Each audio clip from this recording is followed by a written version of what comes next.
So we're back at it. This week we have the SpeakerBoxx. Make sure you tap in, stay tuned. We about to start it off. Yeah. So first thing, how you feeling today, man? How you feeling? Well, with everything going on, man, I'm kind of like, I'm in limbo, you know. Yeah, this Um, Nipsey situation crazy. the state of hip hop, I love music, you know what I mean? And anybody that has a positive influence on music, I definitely gravitate towards them. So with Nipsey passing away, you know what I'm saying? I'm in limbo. So I'm still who I am, you know what I mean? I'm just taking a different outlook on music itself, especially in California. You know what I'm saying? So I'm alright though, man. I'm Yeah, alright. it's crazy though. Like the day before he died, he was in Dago He was in Dago, doing man. a show, and then he go back home, and then the next day, he's on his own property. But you know what I mean? There's nothing we could do now but live through him, or he's gonna be living through us. Right. So that motivation, like my friend said, I hope next year that when this day happens, it happens on a Monday, so I could be up and be ready to be motivated and get that money for the week. Exactly. You know what I mean? Because that's what he was really about: hustle and motivate. So that's gonna be a big staple because he was in Dago before he passed away. Facts. DJ Birdie Bird was the last DJ to host him. Like there's something meant for what happened. You know what I'm saying? Right. It didn't all happen at random. Nah, it didn't. But my condolences to his family and Laura London and everybody, man. So just keep your eyes out, man. The company you keep, man, for real. For real. Before we even start, I just want to make sure that we address that because we lost a legend yesterday, and I just want to make sure we pay our respects. Definitely. But let's get it started now with the interview on the SpeakerBoxx. Yeah. So when people think of the SpeakerBoxx, who do you want them to think of? Hip hop's right hand man. Okay. You When you say that, what do you mean? I mean, like, I want them to know that. I want them to understand why I'm the SpeakerBoxx. Why my name is the SpeakerBoxx. Like, you might think of Andre 3000 and the Love Below and all of that. Yeah, the actual vision of the name came from that. But the SpeakerBoxx has always been hip hop's right hand man. Like, you cannot engage in hip hop without an audio device. Right. You know what I'm saying? So that's what I am to hip hop. I allow you to engage in hip hop through my music. You know what I'm saying? So that's what I want them to think of. I want them to always think of hip hop's right hand man. Period. So you had mentioned that your name kind of derives from like Andre 3000 and all that. The visual aspect of it, seeing it, Right. yeah, that's like I actually took it from that, but the meaning of it was way deeper. Oh, okay. So what's the actual meaning? Hip hop's right okay. hand man. Okay, You know right. what I'm saying? I feel you. Literally being that. But engaging in music. You know what I mean? I allow you to engage in my music. You know what I'm saying? Right.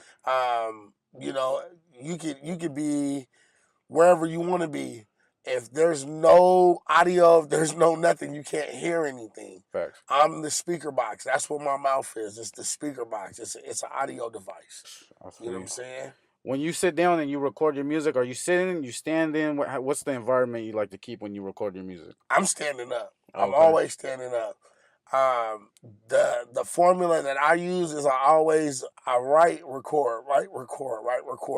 I rarely write a verse and then go to the studio and record it. I always write my music in the studio because it keeps it fresh. It keeps it live. You know, that same energy that I wrote it down with or I thought about it with, I can instantly transfer it to the mic. So more than likely, I'm standing up and I'm in the studio writing. Something I've heard also is when like how you said you want to keep it fresh. People get influenced by other people's music. So when you're kind of at home, you could have just listened to a song from somebody else, and it doesn't really have that SpeakerBoxx sound. You know Right.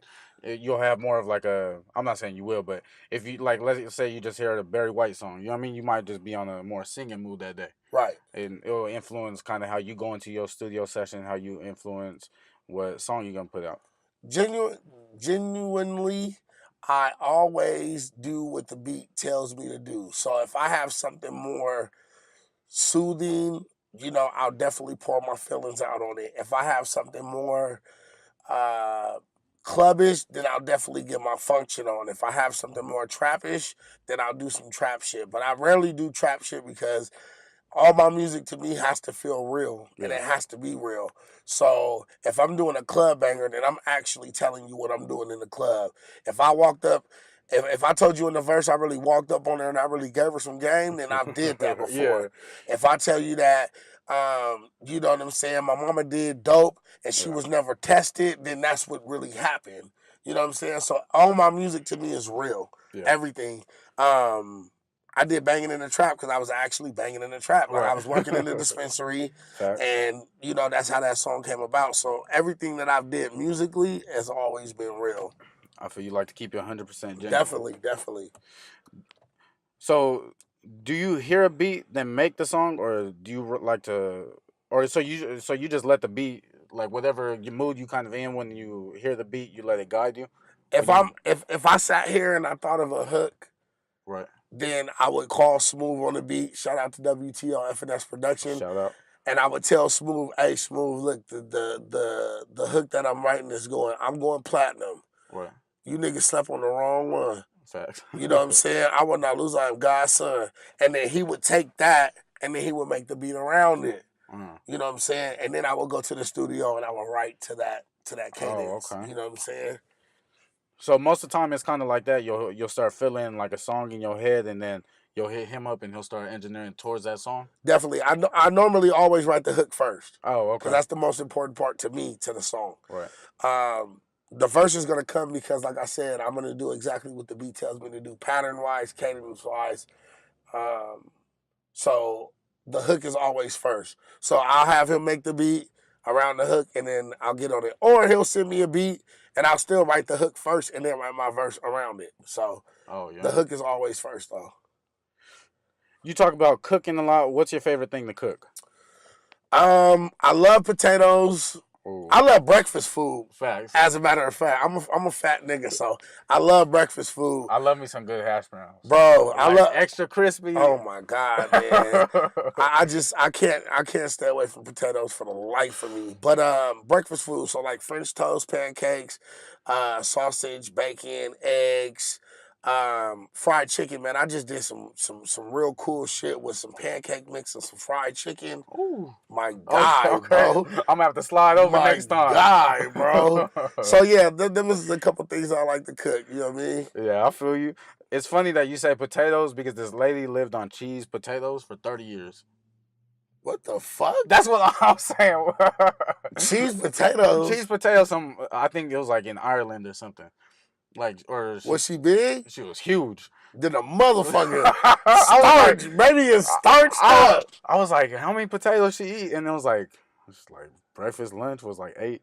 Like it was like 4 potatoes each meal. What the fuck? Yeah, it's no joke. Like cheese potatoes for 30 years. That's crazy. My question is, how do you just like want that for 30 years? Because I can't, like, I don't know, I'm fat, but I can't be eating the same thing. Right, I can't do it like, you know what I mean? It's like maybe one day out the week I could have some cheese potatoes, but I'll switch it up. Like I'll eat breakfast when I'm supposed to, and then I'll eat breakfast when I'm not supposed to. Right. So it keeps it interesting. Yeah. You know what I'm saying? But Brenner, you sick? I'm dead. I'm fucking dead, my nigga. But I can't eat no motherfucking cheese potatoes for no 30 years. Yeah, I can't eat it for a week. Could not do it. She's a gangster. She's a gangster, bro. That's that like real survival. Like what was it? I can't think of the actor's name right now, but it was like Marston or something. He lived on Mars and all he ate was potatoes for 10 years. What? There's like a movie, yeah. Where are they finding these motherfuckers at? They just eating potatoes for 10 and 30 years. These motherfuckers is crazy. What would your shit be like? That's a straight starch diet, bro. Yeah. That's crazy. They be fighting. And then that cheese. Man, that's crazy. Yeah, that's crazy. But imagine you on a whole different planet and all you could eat is potatoes. Yeah, so. Then how I would do it is I would have to cut them up different, or my sauce would have to be like I would have to have a limited Yeah, amount of sauces. Like I would have to sauce and have seasoning. sriracha, I would have to have ranch, I would have to have barbecue Give me that sauce, red rooster. red rooster, something like I would have to have different sauces if I was gonna eat potatoes for 30 years. Yeah, Like gotta mix it I up. would have to have like the Panda Express teriyaki sauce. I need You the feel chicken me? sauce, The the chicken, fish sauce. everything, bro. I need some Wendy's barbecue I need it sauce. to taste different That's because crazy, I, bro. I I can't imagine eating like my taste buds eating the same thing for more than a week. Like Bro, honestly. you just blew my mind right now, bro. That's fucking crazy, So with exceeding the, bro. the city limits, what were you trying to tell everybody? That statement right there, man. Okay, yep. ETCL, exceed the city limits, man. What that is basically, you know, I was trying to put together an album where it was like I didn't have to be like everybody else. You know what I'm saying? I was Right. breaking the mold, like to where you can be lyrical, you can have a conscience, you can have a delivery that wasn't so aggressive and oh I'm this or I'm from here or I don't fuck with them niggas over there. Like it was like I wanted to make an album that was dedicated to San Diego. Right. You know what I'm saying? And push the envelope on pushing a different vision. You know what I'm saying? So exceeding the city limits, that's a big statement in itself. Facts. You know what I'm saying? To the point we had to hashtag it. Yeah. Anything you put a hashtag on, you know that's a statement. You know what I'm Facts. saying? So exceeding the city limits is just what it says. We have to push for something different. And I think that anybody from any neighborhood, anybody from any barrio, or anybody from any section of San Diego can put my CD in a CD player Right. and bang it and not have no type of disrespect, not feel disrespected at all, Yeah. and just listen to it and cruise. So that's what it meant. It meant to push for a different vision in San Diego's music scene. I like that because overall you're pushing yourself, and you're, at the end of the day, yourself is your brand. That's it. And a lot of people don't see that because a lot of people see their music as the brand. But really, you're selling yourself to your audience, and you're selling yourself like me, just like doing this. Like I'm selling myself to try, you know what I mean, getting people to listen, getting people, you know what I mean. But as long as you make sure you stay true to yourself, while you try branding yourself, I feel like that's what it's all about. That's it. That's it. Uh, do you really know the girl La Misil, or you just like her music? I 'Cause I don't. see. I don't know her. I definitely want to meet her, and I want to do some music with her. I just thought it was dope that the first one I seen, she was talking about fucking her cousin. Um, She be spinning though. She be Yeah, if gassing, y'all but the don't song know her, that check her out. the little verse that she did was like she fucked her cousin that wasn't really her cousin or whatever, and I was like, this bitch put together a whole story about this. This is dope. So that's what made me tune in, and then she actually, you know what I mean, she took off. You know what I'm Yeah, saying? She took off. Shout out to her. shout But I out. don't know her personally though. But shout out to her though. Yeah, if you're listening, tap in.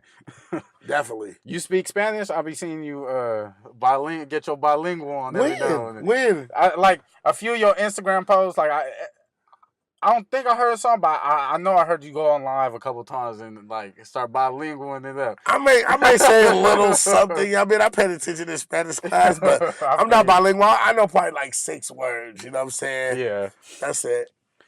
What does it mean to be a lyrical Olympian? Whoa! So this right here, this is a subject that's like super touchy.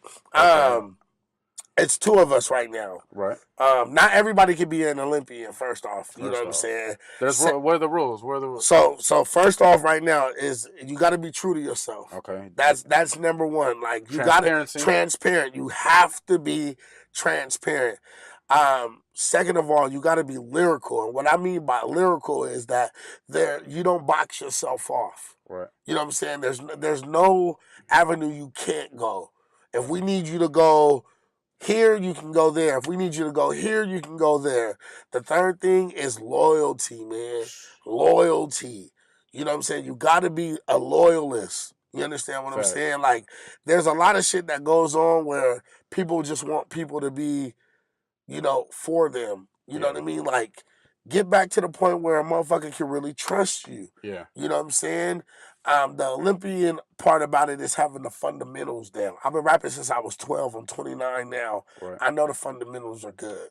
You know what I'm saying? So that's what it takes to be a lyrical Olympian. But shout out to my dude, Fresh Maniacal, because he's Shout the out. Make second sure you one. tap in. Definitely. He's the second lyrical Olympian. There's two of us. Okay. Love over everything, loyalty over everything. You know, keep it low, keep it lyrical Olympian, man. That part. I feel it. Have you thought about motivational speaking? I see you on Instagram. Like things like we got the same 24. Man, that's my shit right there, man. And I be seeing you and say like when you first posted, I was like, okay, well, you know what I mean. I got 24. I better make it count. Make it you know count, what I mean? man. Yeah. We got to say the reason why I started doing that is because a lot of people be like, you know, oh man, you out here doing your shit, you out here doing this, you out there doing that. Like, bro, we got the same 24 hours. Yeah. Like we could actually do the same thing and reach the same goal. So Right. I just decided to make it a visual, you know, a visual video. You know what I'm saying? Instead of saying it to a motherfucker where they can just brush it off, I decided to put it in the content where you have to see it now. Yeah. If you're on my page, you have to see we have the It's same in your 24. face. Period. So you talked about growing up and rapping at 12. Who are your inspirations at 12 years old? 12 years old. Let me see. E40 has always been top dog in my book. I remember listening to people from the area that you know I grew up here with your Skyline. You know what I'm saying? Right. I remember listening to like June, Tiny O, Gangsta Dre, LK, Right. like a lot of people, Steve Vicious, Facts. Cricket, like my whole entire San Diego hierarchy. Yeah. You know what I'm saying, is where I put them at. So I was like, these motherfuckers walk the same streets I'm walking, like they 619, I'm 619. Yeah. So I tapped into San Diego music at a real young age, but also the industry as well. Okay. So like Jadakiss, like I said, E40, Styles P, Busta Rhymes, the real heavy hitters is where I took it from. You know what I mean? I didn't take a lot from bandwagoners or people who come and go. Yeah, like that. I took from the people that I felt was going to be there for longevity. Yeah. So those are just a few to name. The ones that were really about it and sticking with their craft, because a lot of people, they'll start and, you know what I mean, they'll get the hype and everything, and then they'll just be done. Right. You gotta look out for that. I'm gonna throw some names out, and you let me know if we can see a collab. So Troy Ave, definitely. Teddy Benson. I already got one with him. Oh, Tippin'. Make sure y'all go to YouTube and type in Tippin' by Teddy Benson and SpeakerBoxx. Funny story about Teddy Benson. He is one of the first San Diego artists to give me a artist to give me a feature. So I love my nigga to death for life, man. Shout out to my nigga Teddy Benson, man. Teddy Benson, or if y'all the truth. Don Elway. Of course, that's way. That way. Von Dream. Of course, my little bro. Dini. That's my guy. You already know. 5K. Yeah, of course. 5K. Hey, keep tapping in. Slide back. Congratulations on the baby. You know what I mean? I know she due any day. I just want to give you congratulations. Sorry we missed the baby shower already, but yeah, any day. Congratulate. And then Shatea. Of course. Of course. Like why not? Of course. There's nobody in Dago that I won't do music with, bro. Oh, okay. Like, there's nobody in Dago I won't do music with. You just, like I said, man, you got to be true to yourself. And the reason why you're doing it, it has to just make sense. It has to be pure. You know what I'm saying? It has to make sense, man. Are you also boycotting Gucci?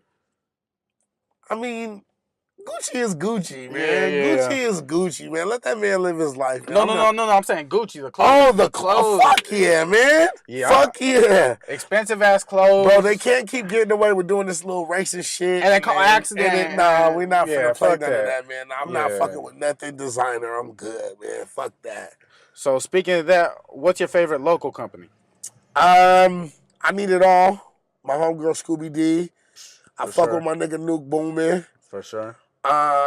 First time I met him was at Ralph's. Shout out. No doubt. For sure. I'm fucking with my Boomin cat. I need a sweatshirt. I'm fucking with Stay Down. I'm fucking with Boston. Who else? You heard Sincerely Dope? Sincerely Dope. I'm fucking with them too. Who else? My nigga True Grind. Facts. That California Quail. I'm fucking with you. Who else? If I forgot you and I fuck with you and you know I fuck with you, just know that I couldn't really get it off the top of my head. But those are the ones off top. If you want to do a collab with me, King Louie, whatever, tap in. There you I'm go. willing to do it with y'all. King Louie. But Boomin, I've been seeing your sweatsuits, man. That nigga I shit ain't forgot. fresh. For real. I be seeing the sweatsuit. I'm like, ooh.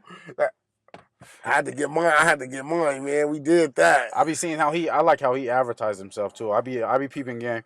I love Boomin because it took me like, I swear to God, bro, it took me like 2 weeks to pay, or like 3 weeks to pay him. Oh, and he wasn't even tripping, bro. He wasn't even sweating. That's my guy, man. That's my dude. That's real family shit right there. You feel me? So I know you gotta love a comedian. Who's your favorite comedian right now? Right now, like, do they got to be like somebody who's not Instagram famous? Because I'm really on my Instagram famous shit. Oh, okay, okay. So my nigga Funny Marco. Oh yeah, that dude. That nigga be in the he stores be in Walmart tripping. Weak, bro. He be having me weak. My favorite nigga is Jeffrey, bro. That nigga Jeffrey. I don't even think I need to see who that is. You bro, Jeffrey's the blind nigga. Oh yeah, that's his persona. Yeah, the nigga started punching. Davis. Davis is one that be. What's that dude's name? Something that you know what I'm talking about. He's like a chubby dude, black dude. He's super funny. I'm gonna have to look him up after. But dang, I'm mad I can't think of his name. What's his name? We gonna figure it out later. But he's another funny dude. I like Fat Boy too. Fat Boy SSE. He's like funny motivational. Yeah, exactly. I was just about to say the same thing. Funny motivational. So I fuck with them. Same thing. But my all-time high, my all-time favorite is Bernie Mac, man. That's my some milk and cookies. Some milk and cookies. That's my guy right there, man. Rest in peace to Bernie Mac, man. R.I.P. And tonight, and then I always grew up on Dave Chappelle. Dave Chappelle, definitely. I got season 1 at the crib in my drawer. That's I keep it by the bed too. He's one of the. I think he's in my top 5 for sure. Yeah, definitely. How much was it to rent that boat? Because that boat looked super dope. Oh man, that's crazy. That's a crazy ass story too, man. You know what, man? You gotta just talk to people, man. Okay. If you understand the power of words and the confidence that you gotta have about yourself, and when people see your vision, when you make people see your vision, you can get anything you want. I was working at Sprint in Spring Valley. Oh, okay. And there was a skater in front of my store every morning, bro. And I didn't say nothing to him because I thought he was a white supremacist. I swear to God. This motherfucker tatted up on his head. You know what I'm saying? Tatted all the shit. Right. And I'm like, I didn't say nothing to the cat. Never talked to him. And then one morning, I had just said, damn, bro, you got some big-ass calves. And we ended up, kicking it off from there. Cool-ass dude. He ended up being a real famous skater. Skated with Tony Hawk. He was just down on his luck. He went to prison, drug charges and shit, and he was just getting back on his feet. Right. So we ended up chopping it up, and he was like, yeah, man, I'm actually living on this yacht right now. And I'm like, yeah. I had just put out the album. Right. The song is called Dope. And there's actually history behind that song as well. I'll tell y'all about it in a second. So he like, I'm living on a yacht. I'm like, I need to shoot a video to this song called Dope that I made. Yeah. By the sample is from Aaliyah, Rock the Boat, so it don't even make sense. So I'm like, you think we can set something up? He's like, well, the lady that owns it or is actually in charge of it is coming to pick me up right now. You can ask her and see. So she pulls up. I chop it up with her. I love her to death for this. She was like, yeah, man, just give me some drone shots of the yacht and you can do what you want. So we went out. It was a 2-day. So we went out the first day. Right. And checked it out, seeing what she wanted to do, you know what I mean? And then we did that. And then the second day was, and these were like 2 or 3 weeks apart. So the second day we went out, we were actually moving the yacht. So that's when we shot the video, gave her drone shots. Her name is Carla. Shout out to Carla. She locked down right now too because she has some shit going on. But shout out to Carla though. So it didn't cost me nothing but some time and some words, man. Right. That's it. You said there's also a story behind the song itself. I released Exceed the City Limits May 14th, 2016, which was my birthday. Oh, okay. I want to say either 2 days before I released, actually a day after I released it, T.I. released his song called Dope.